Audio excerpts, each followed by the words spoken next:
여도선 목사입니다. 오늘도 여러분과 함께 은혜를 받게 되었습니다.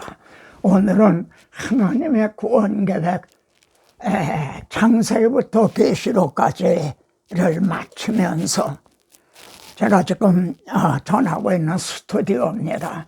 여도선 이제 유튜브는 2019년 1월 2일에 개통이 되었습니다. 그러니까 지금 만 2년이 조금 넘은 거죠. 그동안에 창세기부터 시작해서 요한계시록까지 하나님의 구원 계획을 펼쳐서 이렇게 증언을 했습니다. 자, 저는요, 선한 싸움을 싸우고 달려갈 길을 마치려는 바울의 이제 그 증언이요, 종의 제 증언이 되었죠. 저는 오래전에 극동방송을 통해서 약 12년 동안 복음을 전했습니다. 그런 저는 기독교 TV를 통해서도 이 복음을 좀 전하고 싶다, 그런 소망이 있었습니다. 그런데 하나님께서는요, 모든 성도 중에 지극히 작은 자보다 더 작은 종에게요, 유튜브를 통해 복음을 전하게 하셨습니다. 이 말씀도 사도 바울이 이제 진술한 말씀이죠. 그래서 저는 이를 위하여 나도 내 속에서 능력으로 역사를 따라 힘을 다하여 수고하노라. 여러분들이 유도선 유튜브를 보시면서 어떤 점을 느끼셨습니까? 제 딴에는 정말 힘을 다해서 이제 수고하노라, 준비하노라고 합니다. 그리고 나서 유튜브에 영상을 올리고 나면요, 너무너무 부족한 거 있죠. 그런데 하나님께서는요, 그때마다 내 능력이 약한 데서 온전하여 줌이라. 인간이 하는 일이 온전한 일이 어디 있겠느냐.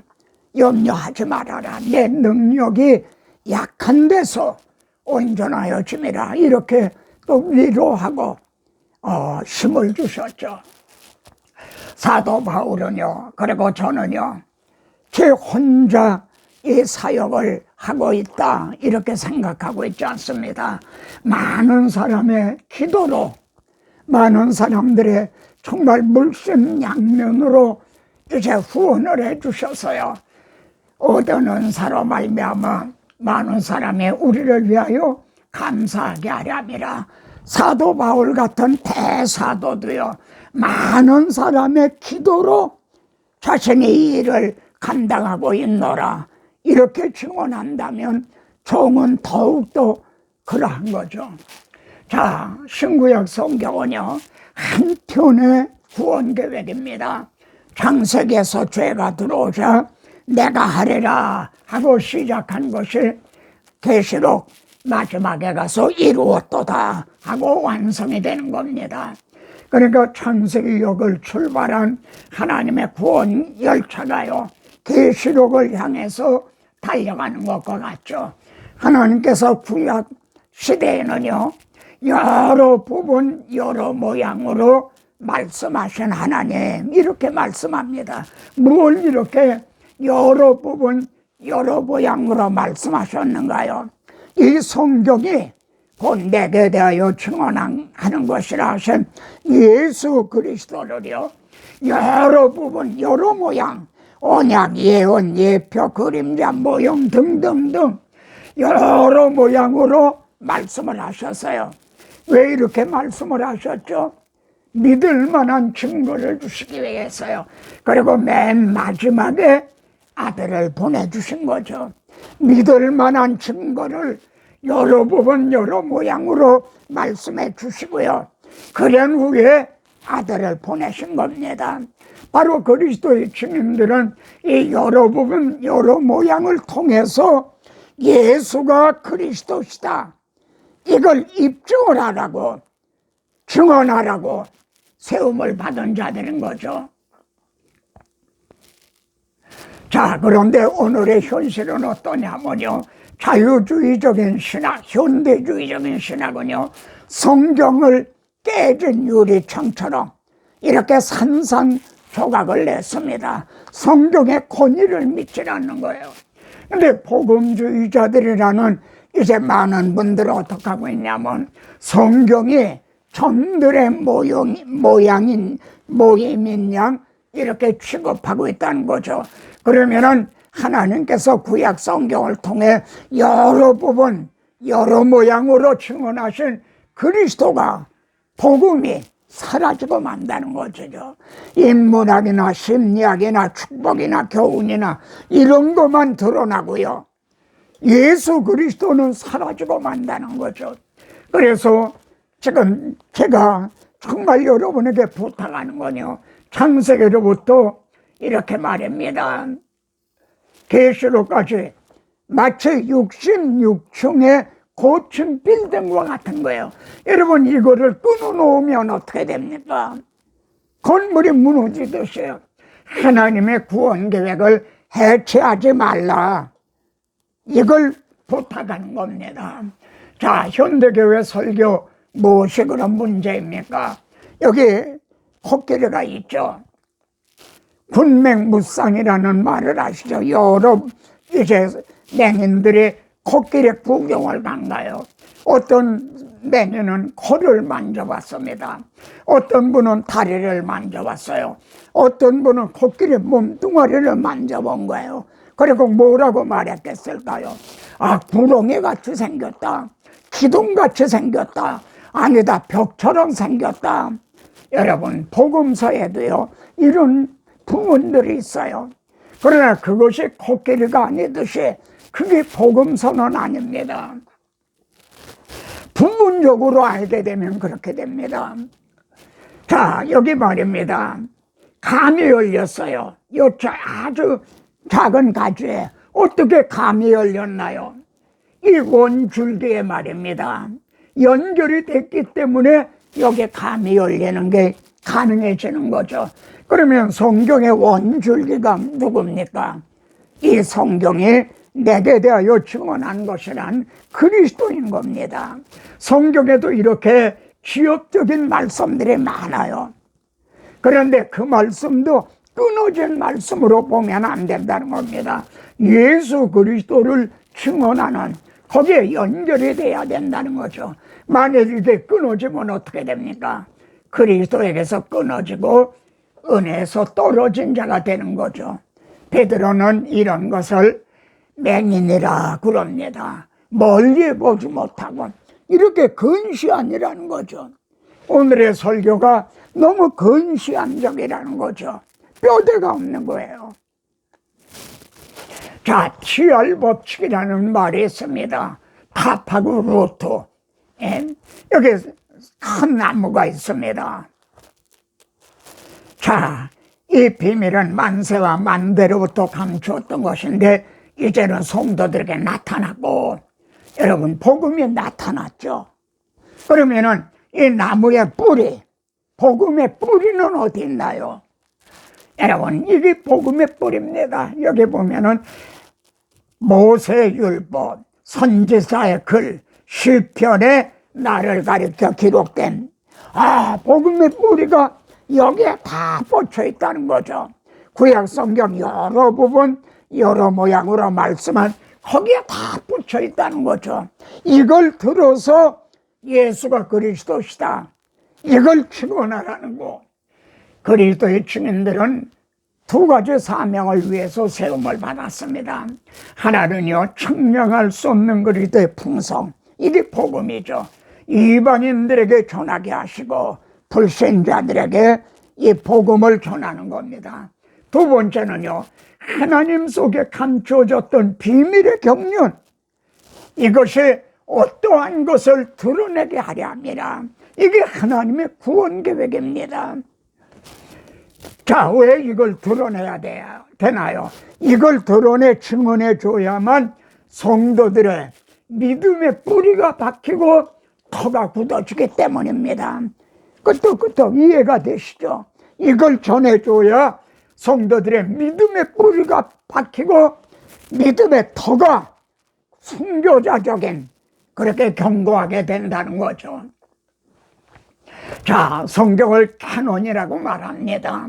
성경은 최종적인 권위와 최후의 보류죠. 그런데 오늘의 형편은 어떻습니까?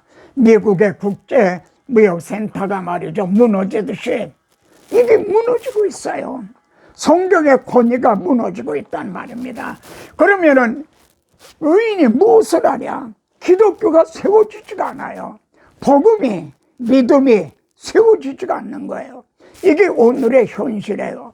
그래 바울은요, 우리의 싸우는 무기는 오직 어떤 견고한 것진도 무너뜨리는 하나님의 능력이라. 이 복음이 무너뜨리는 모든 이론을 무너뜨리며 하나님 아는 것을 대적하여 높아진 것을 다 무너뜨리고, 여러분 이 다 무너뜨리는 방법은 성경을 점들의 모임으로 취급하는 게 아니라 창세기에서 시작한 것이 계시록에 가서 완성이 된다, 이 구속사적으로 증언하는 이 방법 외에는 없다는 겁니다.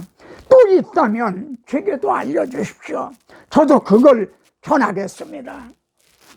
성경을 구속사적인 맥락을 보세요. 메시아 언약을 누가 보수해서 우리에게 전해줬죠? 잘 보십시오.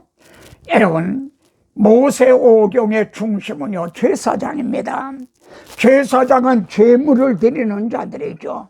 아벨이 제물을 드리고 아브라함이 번제를 드리고 구약시대에 이제 상번제를 드리고요. 제사장과 제물입니다. 그러니까 복음의 뿌리가 여기 다 들어있는 거예요. 그리고 여러분 역사서의 주인공은 누굽니까? 왕이죠. 근데 두 길을 간 거예요. 복음을 보수한 다윗의 길을 간 사람이 있고 금송아지를 만든 여로보암의 길을 간 사람이 있어요. 두 길을 가고 있었어요. 오늘날도 마찬가지예요. 그때 하나님은 선지자들을 세우셨어요. 그냥 선지자가 아니라 16명의 문서 선지자를 세우셨어요.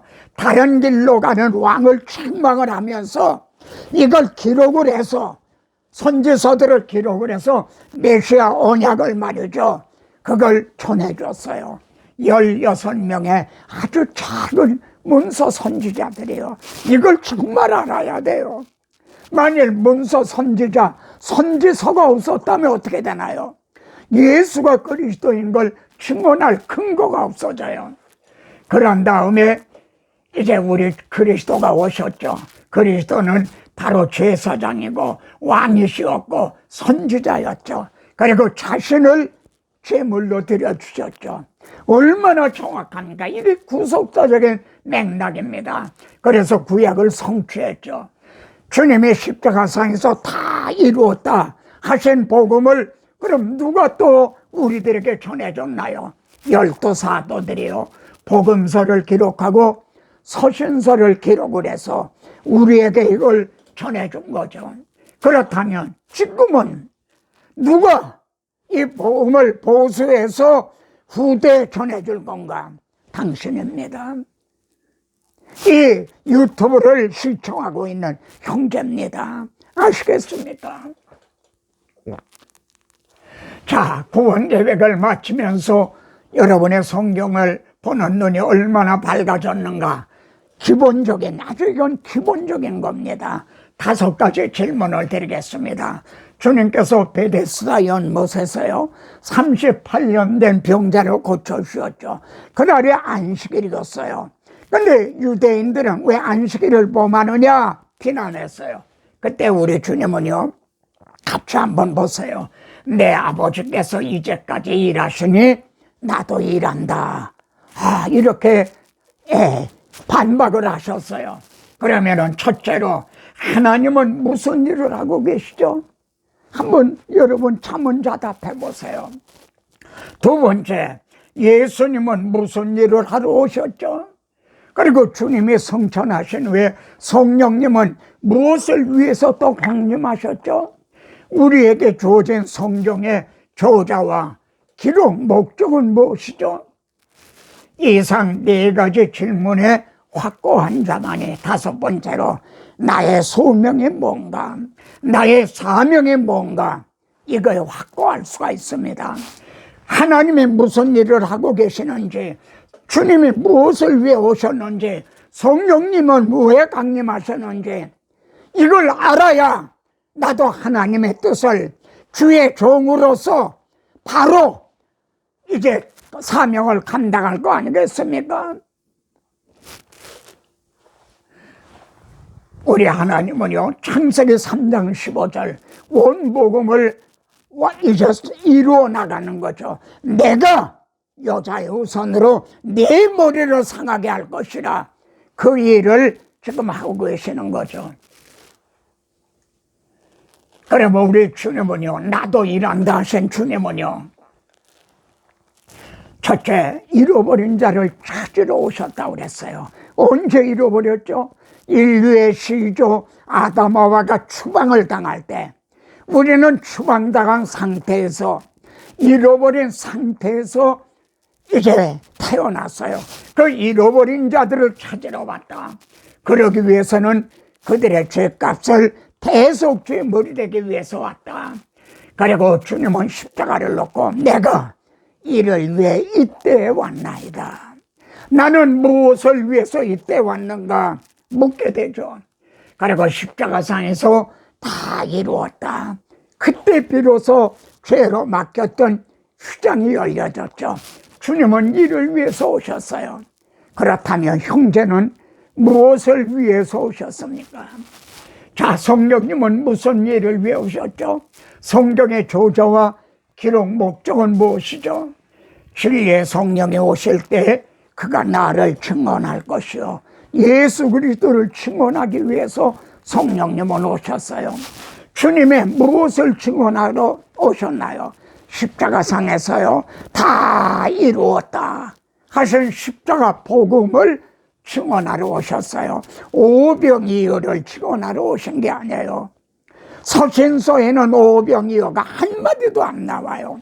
그래서 주님은요, 내가 떠나가지 않으면, 내가 십자가 지지 않으면 성령이 오시지 않는다. 이해가 되십니까? 주님이 다 이루었다, 이루어 놓으시지 않으면 성령이 오실 이유가 없는 거죠. 오셔서 하실 일이 없는 거죠. 성경의 기록 목적은요, 내게 대하여 증언하는 것이라, 성령께서 예수 그리스도를 증언하기 위해서 이렇게 미리 준비를 해 놓으셨어요. 구약 성경을요, 그 성경을 형제에게 주신 거예요. 그리스도를 증언하라고요.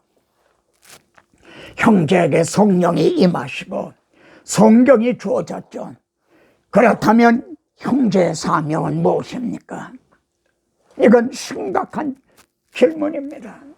자, 주님은요, 천국은 마치 밭에 간 죄인 보아와 같으니, 이걸 발견한 사람은요, 기뻐 돌아가 자기의 소유를 다 팔아 그 밭을 샀나니라.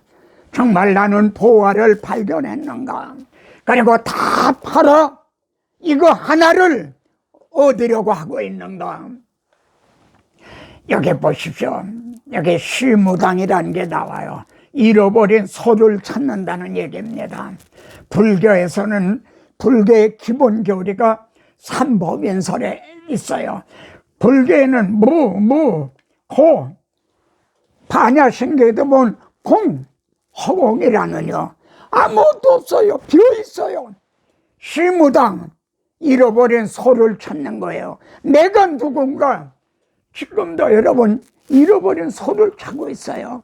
내가 누군가, 진리가 뭔가. 공자님도요, 조문도면 석사가 아니라 아침에 내가 도를, 진리를 알면 저녁에 죽어도 좋다. 소크라테스도 너 자신을 알아라, 이걸 좌우명으로 삼았다고 하죠.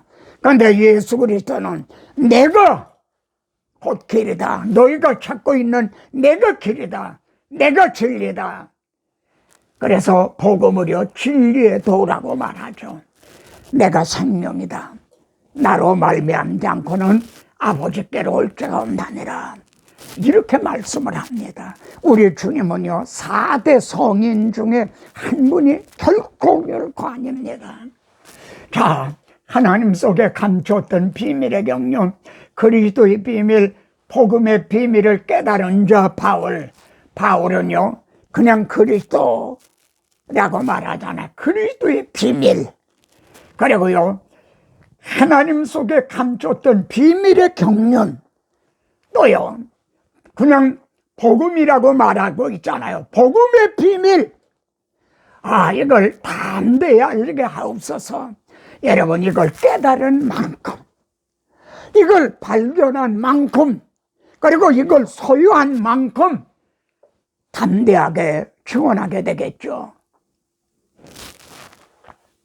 자, 진심으로 그리스도의 비밀, 복음의 비밀을 깨달았다면요 모든 것을 해로 여김은 내 주 그리스도 예수를 아는 지식에 가장 고상하기 때문이다. 내가 모든 걸 전에 귀중하게 여겼던 걸 분토같이 여긴다고 그랬죠. 예수 그리스도 한 분을 얻기 위해서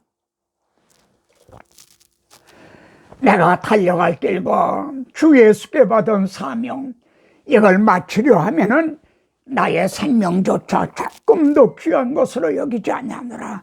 그래서 바울은 주님이 십자가를 지러 예루살렘으로 올라가시듯이 결박을 당하기 위해, 순교를 당하기 위해 예루살렘으로 그렇게 만류하는데도 올라갔죠. 자, 하나님의 구원 계획, 창세기부터 계시록까지를 마칩니다. 내가 하리라 이루었도다. 창세기 6을 출발해 계시록 향해 가는 구원 열차는요 지금도 달려가고 있죠. 구원 계획의 일관성, 통일성, 이 점진성을 증언해야만 됩니다. 자, 제가 마지막으로 제 책을 좀 소개하려고 합니다. 혹시라도 여러분 책 선전하는구나 이렇게 오해하지 마시기 바랍니다. 여러분, 이 책만은 꼭 좀 읽어주셨으면 좋겠습니다. 하나님의 구원 계획을 창세기부터 계시록까지 다 진술한 겁니다. 제가 전한 게 이 책 속에 다 있습니다. 또 이거는 신구약 파노라마, 이건 66권 한 권 한 권 예수 그리스도가 어떻게 증언이 됐는가, 이거를 이제 증언한 책입니다. 여러분, 저는 책을 선전하고 있지 않습니다. 제 카페, 다운 카페 들어보십시오. 거기에 이 책이 다 공개를 해놨습니다. 거기에서 여러분 다 다운받을 수도 있어요. 이제 이 책을 사지 않으시려면 그걸 다운받아서 보세요. 책 선전하는 사람이 자기 책을 다 공개해서 다 아무나 다 다운받아가라 그랬겠습니까? 그리고요 제가 505라는 게 있어요. 창세기부터 계시록까지요 505문제로 이렇게 압축을 해놨어요. 이거는 제자용이에요. 그리고 이건 제자를 가르치는 지도자용이에요. 이게 각국어로 다 번역이 됐어요. 이 성경을 이제 한 사람은요 성경이 뻥 뚫린다 이렇게 말합니다. 제 말이 아니에요. 이걸 하면 성경이 창세기부터 계시록까지 뻥 뚫린다고 그래요. 마지막 말입니다. 배우든지 가르치든지 하십시오. 이제 하나님의 구원 계획을 마치고 다음에는요 제가 하고 있는 성경 연구 방법을 공유하려고 합니다. 우선 시편 1편부터 시작을 하려고 합니다. 다음에 또 뵙겠습니다.